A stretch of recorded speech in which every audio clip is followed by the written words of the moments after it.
इंसान का जब दूसरा जन्म होता है तो उसके अच्छे और बुरे कर्मों के हिसाब से उसे परिवार मिलता है। कभी किसी इंसान का किसी अमीर परिवार में जन्म होता है तो कभी किसी इंसान का गरीब परिवार में जन्म होता है। यह सब हमारे कर्मों पर डिसाइड होता है। लेकिन जब इंसान जन्म लेता है तो हर वक्त वो अपनी किस्मत को कोसता है। वो कभी भी ध्यान नहीं देता कि मैंने क्या कर्म किया होगा जिस वजह से मेरा इस परिवार में जन्म हुआ। वैसे तो हर किसी को अपना परिवार बहुत प्यारा होता है, लेकिन जब मुसीबतों का पहाड़ टूटता है, गरीबी की मार लगती है तो इंसान अपने जन्म, अपनी जन्मभूमि, अपने परिवार सबसे नफरत करने लगता है। आज की जो कहानी मैं लेकर आई हूँ, ये कहानी कुछ ऐसी ही है, जिसमें एक महिला रो रो कर बताती है और अपने पिछले जन्म को बहुत याद करती है। वो कहती है, मैं बहुत अमीर थी, बहुत अच्छी जिंदगी थी, लेकिन पता नहीं मुझे क्या हुआ, मेरा क्या कर्म बिगड़ा, मेरी किस्मत कैसी माड़ी निकली कि मुझे इस परिवार में जन्म लेना पड़ा। नमस्कार, मैं महक चौधरी आज आपके सामने फिर से पुनर्जन्म की एक सच्ची घटना लेकर आई हूँ। आज की घटना पीलीभीत से निकल कर आई है। यहाँ पे खड़गियापुर एक जगह है, जहाँ पर एक गांव है। वहाँ की ये सच्ची घटना है। यहाँ पर एक महिला होती है, उस महिला का नाम इंद्रवती होता है। इंद्रवती जो एक बहुत ही गरीब परिवार में जन्म लेती है। यहाँ पर उसका एक ही भाई है और वो भाई भी मानसिक रूप से बहुत बीमार रहता है। उसके होते उसके मायके में कुछ नहीं है और अब उसकी शादी हो जाती है और शादी भी एक बेहद ही गरीब परिवार में होती है, जहाँ पर वो बहुत मेहनत मजदूरी करती है और अपना भरण पोषण करती है। उसको 2 बच्चे होते हैं, एक बेटा और एक बेटी। उनका पेट भरना उसके लिए दुर्भर हो जाता है। लेकिन यहीं पर एक बात होती है जो उसे बचपन से याद है और उसी बात को याद कर वो बहुत रोती है। वो बताती है, जब मेरा पिछला जन्म था तो मेरा पिछला जन्म, मेरे जो पिताजी थे वो एक सरकारी टीचर थे और मैं महज 7 साल की थी। सब लोग मुझे बहुत प्यार करते थे। हम लोग 5 बहन भाई थे, जिनमें सबसे छोटी मैं थी, जिसमें मेरे 2 भाई और हम 3 बहनें थी और हम बहुत खुशी-खुशी रहा करते थे। जब कभी मुझे छींक भी आती तो मेरे सारा परिवार मेरे चारों तरफ मेरी सेवा में खड़ा हो जाया करता। एक राजकुमारी की तरह मेरी सेवा होती, सभी मुझे बहुत प्यार किया करते। एक समय की बात है, जब मैं बीमार होती हूँ, मुझे बुखार बहुत तेज चढ़ता है और बुखार की वजह से मेरे हाथ पैर रह जाते हैं। जैसे कहते हैं ना, पहले तेज बुखार की वजह से एक पोलियो की बीमारी चली थी, उसी दौरान की ये घटना है और वो बहुत ज़्यादा बीमार हो जाती है। लेकिन उसके पिता ने इतना पैसा लगाया, अपनी बेटी को ठीक कर लिया था। वो ठीक हो जाती है और ठीक होने के बाद अब वो फिर से नॉर्मल ज़िंदगी जीने लगती है। धीरे-धीरे वक़्त निकलता है। एक दिन जब उसकी माँ अपने गाँव जा रही थी, यानी कि उस बच्ची जिसका पिछले जन्म में नाम ऊषा था, ऊषा को लेकर उसके ननिहाल पहुँचती है। वहाँ जाने के बाद वो लोग भी, अच्छा खासा परिवार था, वो भी उस बच्ची को बहुत प्यार करते हैं। जब उसका मामा उसे लेकर दुकान पर जाता है, तो वहाँ से उसे कुछ जो बाहर की चीज़ें होती हैं, बच्चों की जो खाने की चीज़ें होती हैं, वो दिलाता है। वो उन्हें लेती है और उन्हें खाने के बाद वो फिर से बीमार हो जाती है। बीमार होने के बाद वहाँ पर उसका ट्रीटमेंट कराया जाता है। उसे बहुत कम आराम लगता है और जब बेटी बीमार होती है, तो उषा की माँ उसे वापस अपने घर ले आती है। घर आने के बाद फिर से उसका इलाज चलता है और बहुत जगह इलाज करवाया जाता है। करीबन 3 महीने तक उसका इलाज चलता है और 3 महीने बाद वो इस दुनिया से चली जाती है। इस दुनिया से जाने के बाद उसे सब कुछ दिखाई देता है, वो सब कुछ महसूस करती है। वो कहती है, जब मैं इस दुनिया से जाती हूँ तो 2 लोग आते हैं, वो मेरी उँगली पकड़ते हैं। मैं महज 7 साल की थी और मैं उनके साथ-साथ चल देती हूँ। जब मैं उनके साथ-साथ जाती हूँ, तो मैं देखती हूँ कि एक बहुत ही सुंदर जगह आसमान में देखती है कि एक बहुत ही सुंदर-सा मंदिर है, जिसमें एक बहुत ही बुजुर्ग साधु महात्मन बैठे हुए हैं।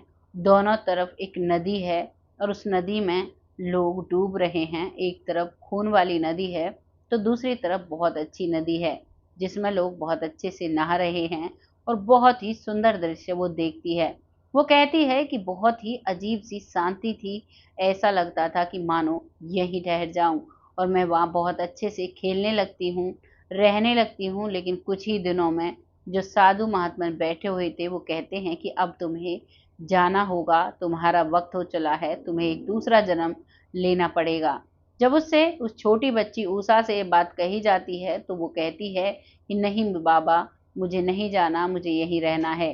तभी साधु महात्मन कहते हैं कि ये तो एक हमारी जो प्रक्रिया है, जिस तरीके से इंसान को जीना मरना होता है, वही का एक स्टेप है जो आपको लेना होगा, जो आपको जाना होगा। अब उसे भेज दिया जाता है और उसे एक ऐसे परिवार में जन्म दिया जाता है जिस परिवार में बहुत ही कम पैसे थे, बहुत गरीबी से वो लोग जूझते हैं। और उस परिवार में वो सिर्फ 2 बहन-भाई होते हैं। भाई जो कि बचपन से ही बीमार रहता है, मानसिक तौर पर बहुत ज़्यादा बीमार, और उसके घरवाले जो कुछ कमाई होती उससे उसका इलाज कर दिया करते। धीरे-धीरे वो लड़की बड़ी हो जाती है और इस जन्म में उसका नाम इंद्रवती रखा जाता है।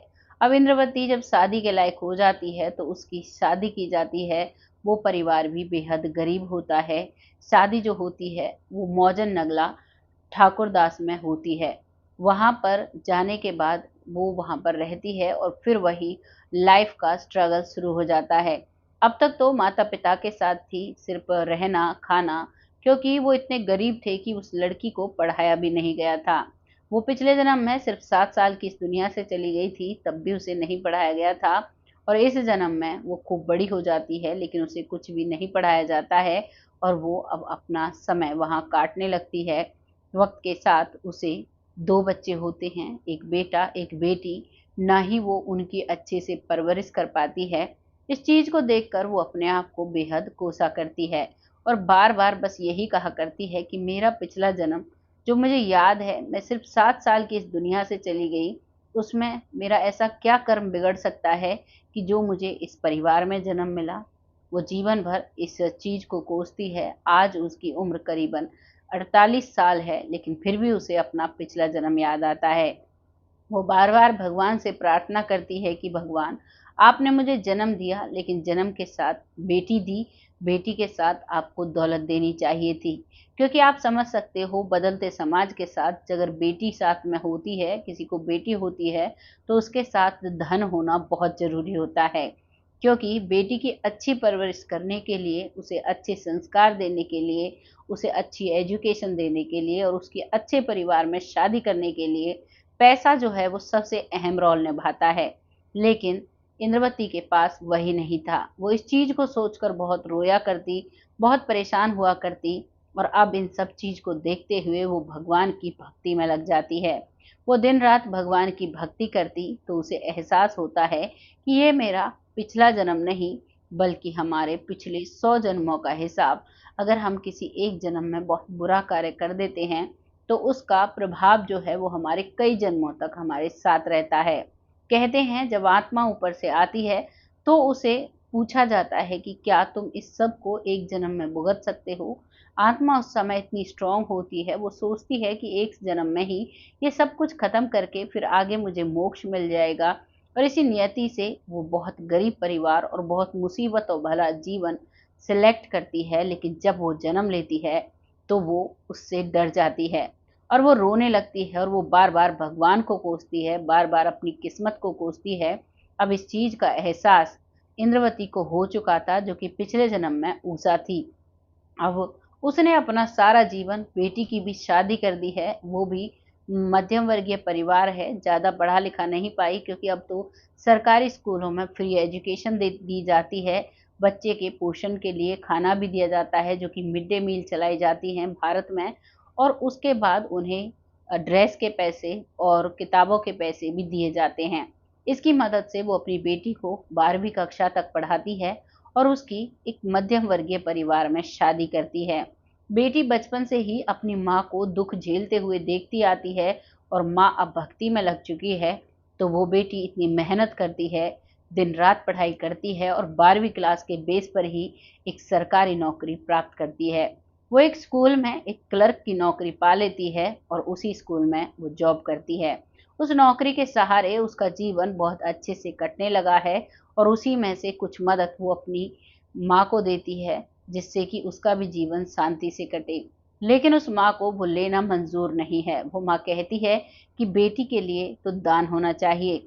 कभी भी हमें बेटी का कोई भी पैसा, कोई भी दी हुई चीज़ मुफ्त में नहीं खानी चाहिए, क्योंकि बेटी उन्हीं को होती है जो कर्जमान होते हैं, जिनके ऊपर बेटी का पहले से ऋण है, उन्हीं को बेटियाँ होती हैं। जिनको कोई भी ऋण नहीं है, यानी कि जो किसी भी तरीके से किसी का भी कोई भी कर्जा नहीं होता, उनको बेटियाँ नहीं होती हैं। आजकल कुछ लोगों ने एक बात कही है, क्योंकि पहले समय में ज़्यादातर लोग कहते थे बेटी हुई है बड़ा बदनसीब है। आज के समय में कुछ अलग ही एक धारणा चली आ रही है। लोग कहते हैं कि जिनको लड़के होते हैं वो, और जिनके घर में लक्ष्मी नहीं होती, ये लोग, जिनको बेटी का दान करने का ही सौभाग्य प्राप्त नहीं है, वो कैसे हैं। लेकिन वो ये भूल जाते हैं कि उनके पिछले कर्म इस हिसाब के थे कि उन्हें पिछले कर्म में, उन्होंने जन्म में उन्होंने बहुत ज़्यादा दान किए, इस वजह से उन्हें बेटी नहीं मिली। लेकिन वो लोग क्या करते हैं कि वो घमंड करते हैं कि हमें बेटी नहीं है, हम तो राजा हैं, हमारी तो किस्मत अच्छी है। वो इस जन्म में अपना कर्म बिगाड़ते हैं, और उन्हें शायद अंदाजा भी नहीं कि जब वो उनका अगला जन्म होगा तो जो वो कही हुई बातें हैं, जो दूसरों से कहते हैं कि हमारी किस्मत अच्छी है, हम लोगों को तो बेटी नहीं है, ना ही हमें किसी को देना है, हमें तो सिर्फ लेना ही लेना है। वो ये सब कुछ भूल जाते हैं कि इस जन्म में हम लेंगे, और इस जन्म में हम इतनी घमंड भरी बातें करेंगे तो इनका भुगतान हमें करना चाहिए, करना पड़ेगा। क्योंकि बुजुर्ग लोग कह गए हैं कि घमंड तो रावण का भी नहीं रहा, और बढ़कर खाना खा लेना चाहिए, कभी भी बढ़कर आपको बोलना नहीं चाहिए। क्योंकि भगवान सबको देखता है और सबके इंसाफ को एक तराजू में तोलता है, उसी के हिसाब से हमें जन्म मिलता है। अब यहाँ पर कुछ लोग ऐसे हैं जिनके बेटे ही बेटे हैं और बेटियां नहीं हैं। जब बेटों की शादी हो जाती है तो वो माएँ जो कभी अपने बच्चों पर, बेटों पर गर्व करती हैं, उनका दुखड़ा सुनने वाला भी कोई नहीं होता। क्योंकि एक बेटी होती है जो अपनी माँ की हर बात को सुनती है और हर परिस्थिति में अपनी माँ की मदद करना चाहती है। मैं हर बेटे के लिए ऐसा नहीं कहती कि बेटे बुरे होते हैं, बेटे भी बहुत अच्छे होते हैं। ऐसा नहीं होता कि हर बेटा माता-पिता को कष्ट देता है, लेकिन बुजुर्गों का कहना है कि माँ की जो सच्ची सहेली होती है वो बेटी होती है, और बेटी की जो सच्ची सहेली होती है वो माँ होती है। ये दोनों एक दूसरे के साथ, इनका एक अनमोल रिश्ता होता है, और वो माँ कितनी अभाग्यशाली होगी जिसको बेटी का ही सुख नहीं मिला। क्योंकि बेटी जिस घर में होती है, उस घर में बहुत खुशियाँ होती हैं। अब ये तो हमारे जन्मों, कर्मों का हिसाब होता है, जो भगवान के दिए गए हमारे जो जन्म है, उसमें हमें निभाना पड़ता है, लेकिन हमें कभी भी घमंड नहीं करना चाहिए। ये सिर्फ़ उनके लिए है जिनको बेटियाँ नहीं हैं। अगर आपको बेटी नहीं है और आपको अपना अगला जीवन भी ऐसे ही चाहिए, तो आपको किसी बेटी को ज़रूर गोद लेना चाहिए। आपको किसी बेटी की ज़रूर मदद करनी चाहिए। आपको किसी बेटी को अपने जीवन में इस तरीके से अपनाना चाहिए कि उस बेटी को उसकी माँ की कमी महसूस ना हो। क्योंकि आज बदलता समय है, बदलते समय में जगह-जगह हमें छोटी-छोटी बच्चियाँ मिलती हैं। बहुत अनाथ आश्रमों में ज़्यादा संख्या बेटियों की मिलती है। अगर हम बचपन में ही उसे गोद लें और उसका भरण-पोषण करें और उसका कन्यादान करें, तो हमें अपनी बेटी से भी ज़्यादा उसका एक, कहते हैं ना, पुण्य मिलेगा, और उस पुण्य के सहारे हमारा जीवन पार हो जाता है। मैंने पिछली वीडियो में भी बताया था, जैसे हम एक गाय के बछिया बोलते हैं हमारे यहाँ तो, उसको पालते हैं, उसको बड़ा करते हैं, और जब वो बड़ी हो जाती है तो उसे बेचें ना, उसी को किसी को दान कर दें, या फिर जो भी उसका दूध है, वो जो उसका बच्चा होता है उसे पिलाएँ और ज़रूरत के लिए खुद लें, तो ऐसा माना जाता है कि हमने एक बहुत बड़ी यज्ञ कर दी। वैसा ही बेटी के लिए होता है, अगर हम किसी अनाथ बच्ची को गोद लें और उसका भरण-पोषण करें और उसका कन्यादान करें, तो उसका फल हमें सबसे ज़्यादा मिलता है। ये तो यहाँ पर उन लोगों के लिए बात थी जिन लोगों के पास बेटी नहीं होती, और जिनके पास खुद की ही बेटी होती है तो उसे सम्मान दें। शास्त्रों में लिखा है, घर में जब बेटी खाना खाती है, अगर अगर उस बर्तन में पिता खाना खाता है तो उस घर में बहुत ज़्यादा बरकत होती है, क्योंकि बेटी को लक्ष्मी का स्वरूप माना गया है। आज का चलन कुछ और है, बेटियां ऐसे-ऐसे कृत्य कर जाती हैं कि माता-पिता की दुश्मन हो जाती हैं, माता-पिता की पगड़ी सरेआम उछालती हैं। ये बात उन बेटियों के लिए नहीं है। लेकिन आज भी कुछ बेटियां ऐसी हैं जो माता-पिता के सर को गर्व से ऊँचा कर रही हैं। तो ये बातें सभी उन्हीं सम्मानजनक बेटियों के लिए हैं। आपको ये छोटी सी कहानी कैसी लगी कमेंट सेक्शन में ज़रूर बताइएगा। लोगों के साथ शेयर करिएगा क्योंकि आपका शेयर मेरे लिए बहुत महत्वपूर्ण होता है। आप लोग जब प्यारे-प्यारे कमेंट करते हैं तो बहुत एक अच्छा-सा मोटिवेशन मिलता है। वक़्त आता है उन लोगों का जो लोग हमें दिल से सपोर्ट करते हैं, जिनमें सबसे पहला नाम मंजू चौधरी जी का आता है, जो बहुत प्यारे और बहुत अच्छे कमेंट करती हैं। आपका तहे दिल से धन्यवाद करती हूँ। दिल की गहराइयों से आपके अपने चैनल पर स्वागत करती हूँ। ऐसे ही अपना सपोर्ट बनाए रखें। अगला नाम आता है जमुना जी, जो बहुत प्यार से कमेंट करती हैं, बहुत प्यारे कमेंट करती हैं। आपका तहे दिल से आभार व्यक्त करती हूँ। अगला नाम आता है रामायण कुशवाहा जी, जो बिटिया कहकर सम्मानित करते हैं, बहुत अच्छा लगता है। आप स्वस्थ रहें, भगवान से यही कामना करती हूँ। अगला नाम आता है मोहम्मद राव यासीन जी, जो बिटिया कहकर सम्मानित करते हैं, बहुत अच्छा लगता है। आप स्वस्थ रहें, भगवान से बस यही दुआ करती हूँ। अगला नाम आता है पुष्पेंद्र जी, बहुत अच्छे से सपोर्ट करते हैं, आपका तहे दिल से धन्यवाद करती हूँ। ऐसे ही अपना सपोर्ट बनाए रखें। अगला नाम आता है लखविंदर जी, जो बहुत अच्छे से सपोर्ट करते हैं। आप अपने जीवन में सभी खुशियों को पाएँ, यही भगवान से दुआ करती हूँ। अगला नाम आता है परमजीत कौर जी, जो बहुत अच्छे से सपोर्ट करती हैं, बहुत प्यारे कमेंट करती हैं। आपका तहे दिल से आभार व्यक्त करती हूँ। अगला नाम आता है कविता सेन जी, जो बहुत अच्छे से सपोर्ट करती हैं। आपका तहे दिल से आभार व्यक्त करती हूँ, ऐसे ही अपना सपोर्ट बनाए रखें। अगला नाम आता है सुरेंद्र जी, जो बहुत अच्छे से सपोर्ट करते हैं। आपका तहे दिल से धन्यवाद करती हूँ, ऐसे ही अपना सपोर्ट बनाए रखें। अगला नाम आता है सरिता गौर जी, जो बहुत अच्छे से सपोर्ट करती हैं, ऐसे ही अपना सपोर्ट बनाए रखें। बहुत सारे नाम रह गए हैं जिनको अगली वीडियो में ज़रूर ले लिया जाएगा।